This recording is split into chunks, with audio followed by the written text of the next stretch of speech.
What's going on, everybody? This is dkdynamite, and today we're going to be talking about a massive feature coming to DMZ in Season 3, some new updates, and even Plunder. Definitely stay tuned. But before we jump into that, be sure to hit that subscribe button down below, drop a like, and let me know down below in the comment section what's something that would make you want to play DMZ even more. Is it them toning down the AI even more, giving better rewards for doing faction missions, or other features entirely that aren't in the game yet but have been rumored for release at some point in a future season? Let me know how you're feeling about that down below in this video's comment section. But with today's playlist update for COD 2.0, first off, Modern Warfare 2, they've removed 10v10 unfortunately, they've kept a close quarters mosh pit, and they now have individual playlists for All or Nothing and One in the Chamber, when originally they were in a party games mosh pit at the start of the mid-season. We then have Himmelmat Expo 24/7, which has remained, as well as Drop Zone and Third Person. So there's that for the multiplayer side of things. Then for Warzone 2.0, we have Battle Royale, Quads, Duos, and Solos, Resurgence, all squad sizes, and then Mini Royale Trios, hence why they removed Battle Royale Trios for Al Mazrah.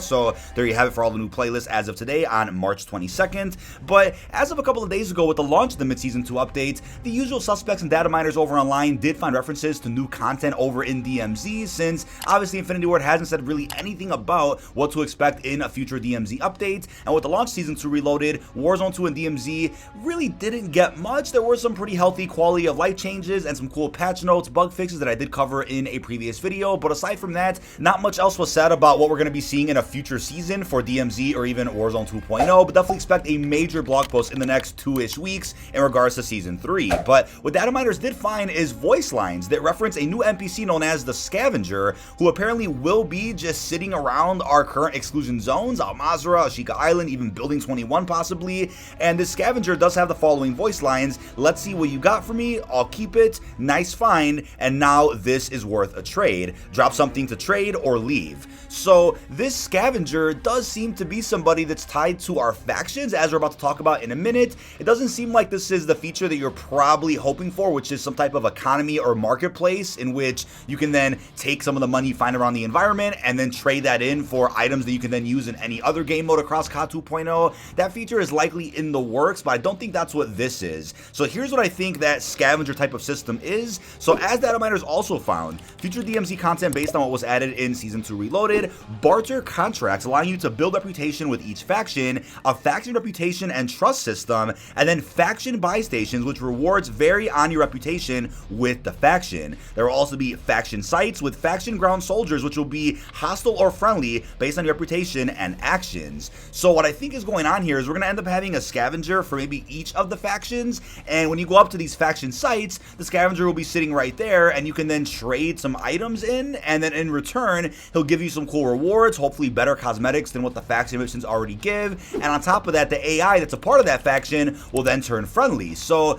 we have yet to see what AI looks like from White Lotus or Legion, Black Mouse, even Crown. We'll talk about Crown in a couple of minutes. So it'll be cool to see AI from those factions intervening with the core gameplay of DMZ, going up against possibly Alcatala, Shadow Company, real operators, then working with you if you've built a good reputation with those characters. So that's something to also help with the lore of DMZ, since the lore has been furthered quite a bit through some of the faction missions themselves. You'll get little bits of intel and voice lines and indication of what's going on with the factions themselves, and figuring out who's actually a good faction and who's really not. Maybe they're all just on the same page and neither one of them are good, but obviously the post-launch story has been furthered through raids primarily and a little bit of DMZ, but not much through multiplayer or Warzone. So let's see how they kick it up a notch with the post-launch story of DMZ as well. But what's crazy though is that, as I talked about in a previous video, I was expecting DMZ to get some type of massive update in Season 3, considering that as of right now it's currently rumored the next DMZ exclusion zone or map isn't coming until Season 4. So something big still has to be released for Season 3, right? Well, as talked about in a previous video, there's a bunch of other features that also got leaked out a little while back. One of them is a sandstorm that apparently is going to be a weather event over in Al Mazrah.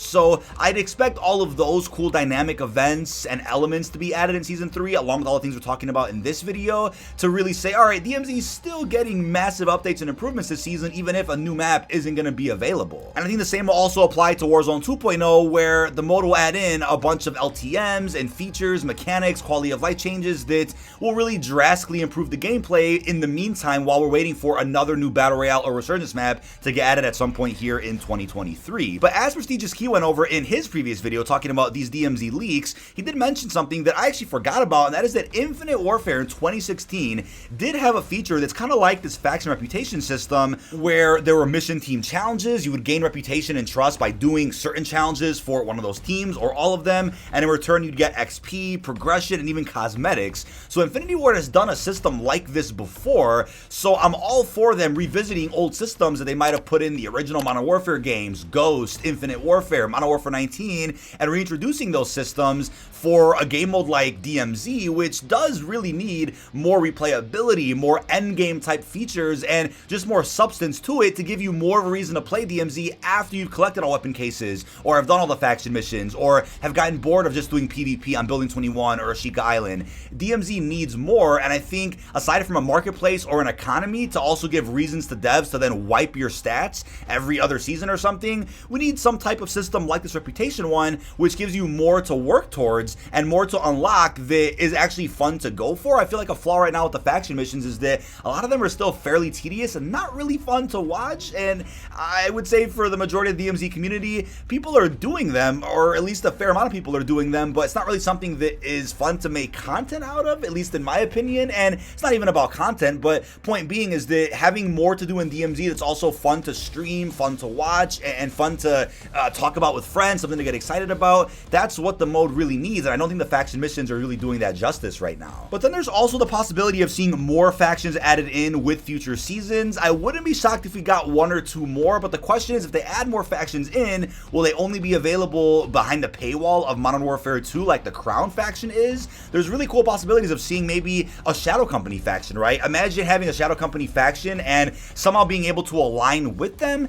and then turning most of the Shadow Company AI on Ashika Island or Building 21 friendly, which would be crazy since they wouldn't be going after you or your squad, but going after all the other real players in that lobby. That would give you a huge advantage and would change gameplay entirely for both of those maps to feature Shadow Company AI. So imagine if that happened, right? That would be crazy. But also imagine a Perseus faction, since Perseus just got confirmed here in the recent episode of Raids, where, yeah, they are still around in the year 2023, and it's unclear how they're still around or who's leading them. Makarov could be playing a part in that, but imagine seeing a plot twist where Perseus gets tied in even more into the DMZ plot over the course of the next couple of seasons, which also ties in perfectly with the next Black Ops game, which will inevitably be following up on the story of Perseus after Black Ops Cold War. But I think there is a flaw that most people have already pointed out, and that is that if there's a Crown faction reputation system and somehow Crown AI that walks around the map, it's kind of content that is a bit gatekept, or not even a bit, but truly gatekept behind owning Modern Warfare 2, since you'll have no ability to ever turn that AI friendly or get rewards from that reputation system since you don't own the game. Now, again, I'm not going to go into another rant about whether or not it's a good idea to lock Crown behind the Modern Warfare 2 paywall. I've seen mixed feelings about this. I've seen some people say, oh, it's a good thing to give people more of a reason to own the game, since a lot of people feel scammed by owning Modern Warfare 2. And then you have other people that are saying, well, you shouldn't be locking DMZ content, which is, again, supposed to be free to play, behind owning the base game, which isn't really connected to DMZ at all, even though it's a part of the same HQ or engine. I've seen mixed reception about that. I'm not going to go into it again, but I do think it's interesting to see Crown being locked behind Modern Warfare 2 access, since, again, it might also affect how a reputation system works for this faction specifically. Now, the last thing I want to go over is the same individuals who posted these leaks about DMZ have also reported on new voice lines being added in for the game mode Plunder. Now, I made a video a good, I think, month and a half ago talking about the gameplay that already popped up on the internet, which got taken down, of course, of Plunder. It showed somebody in a Plunder match, and we saw the UI, we saw the HUD, we saw all the cool things to do with Plunder. It was about, what, maybe 20 seconds of footage, but voice lines have now been added in for this game mode, and that just all but confirms that Plunder is going to be coming in Season 3. Obviously, Call of Duty themselves did confirm that for future seasons of Modern Warfare 2, we were going to be seeing Plunder and Gunfight, and even a Warzone ranked mode in Season 3 and beyond, but it wasn't really clear if any of the modes listed there, right, Gunfight or Plunder, were a part of Season 3 or the Beyond section of this tweet, right, because Beyond could mean anything else. It can be Season 3 Reloaded, Season 4,